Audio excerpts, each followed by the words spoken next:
When Fiat introduced their little gasoline cars, I really liked them. The build quality seemed pretty good and they drove nice, but people didn't like them. Their sales went down from the targeted 40,000 a year to like, was it 400 a year? Something like that. So they pulled their cars off the market, at least the gasoline versions. Now they brought back their fully electric version. Here's the advertised price, $32,500. Great deal, maybe.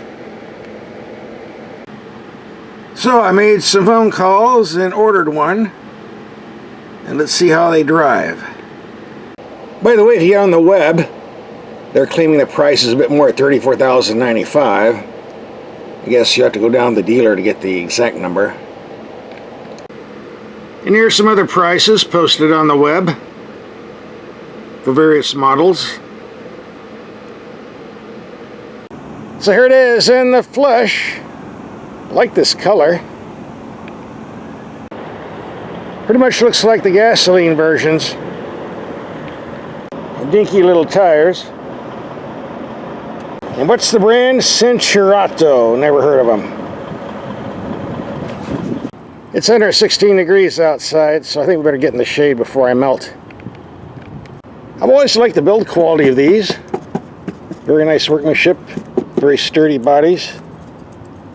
I always like the cabins too. No cheap plastic. Good materials. Good workmanship. These are excellent seats, by the way, even with this fake leather. But there's some weird things about this car we should mention. Where is the door handle? Well, it's built up in here, a little metal plate. And what happens is, if you get it just right, but if you don't, your fingers get caught in between, and it doesn't feel very good. I pinched my fingers several times with this design. It's kind of stupid in my book. These doors are electric, by the way, not mechanical. Another stupid design are these so-called folding seats, and they don't fold flat. This is as low as they go. So if you want to stick things like toilet paper, paper towels back here, but boxes, forget it. Very, very odd feature. And you pop them back up, there's very little storage space behind the second row seating. And the second row seats are for kids only. If they have legs, maybe not so much. Here's a charging port.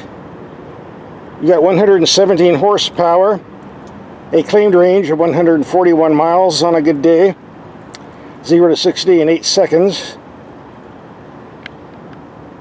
So right now on delivery,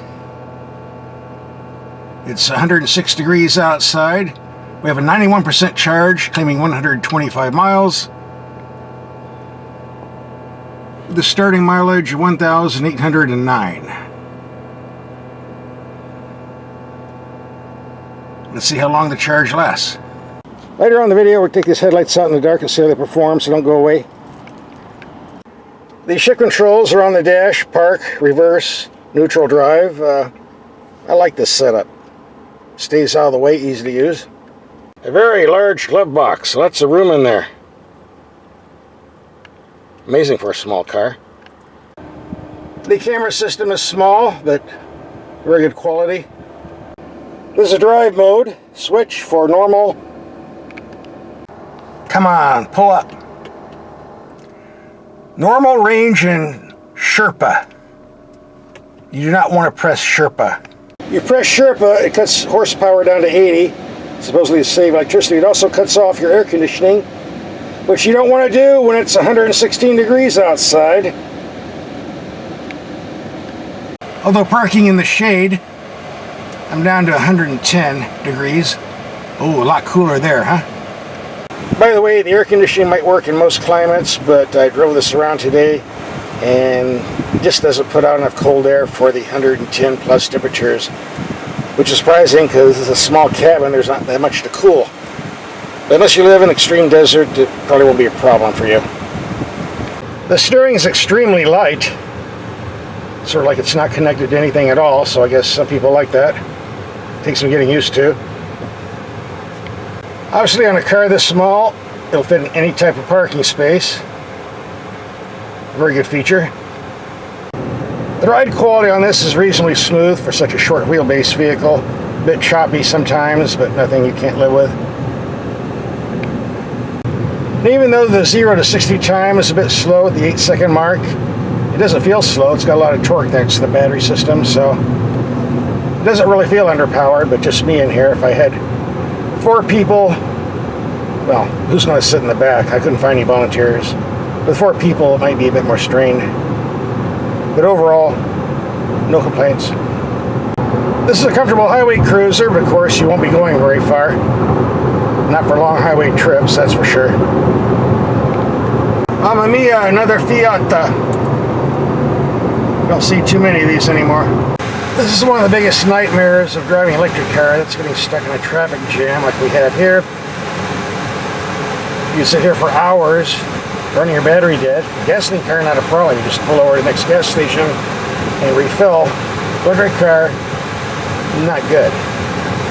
What if these are all electric cars, all going dead at the same time, sitting here for hours? Then what happens? Still stuck here. I guess I could put it in Sherpa mode. Shut off the air conditioning. Yeah, 111 degrees outside. Be like 180 degrees in the cabin. That's what I want.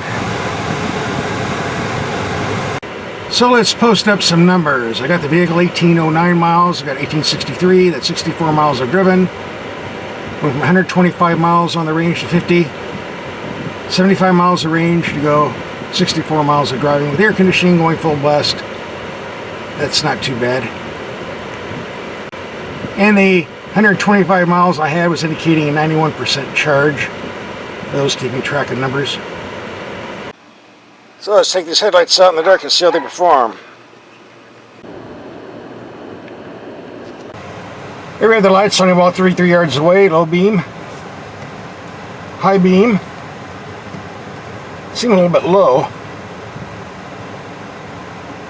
Let's try another spot, and we're just barely clearing the bushes on low beam. High beam seems strong enough. Here's what the emergency lights look like when they're flashing. Pretty bright.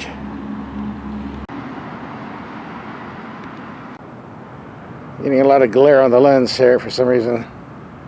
The moisture in the air, no doubt. And you can't turn the front lights off if the vehicle is on. Don't like that. Cabin lights up pretty good. All the controls are easy to see. There's the rear view camera. A bit on the grainy side. Kind of dark.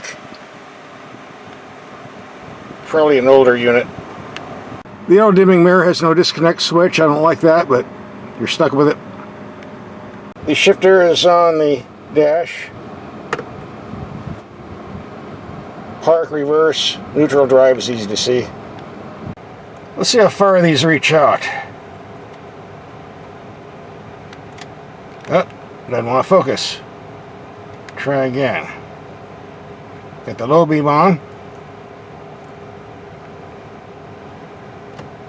High beam reaches out just fine. So what's my take on this little Fiat 500 electric after a week of driving? You know, it's not a bad little car, really. Make a nice second vehicle if you just want to drive around town, run errands. But it all comes down to price. Last week we tested the electric sedan from Hyundai, the Ioniq 6. Has a base price of $37,500.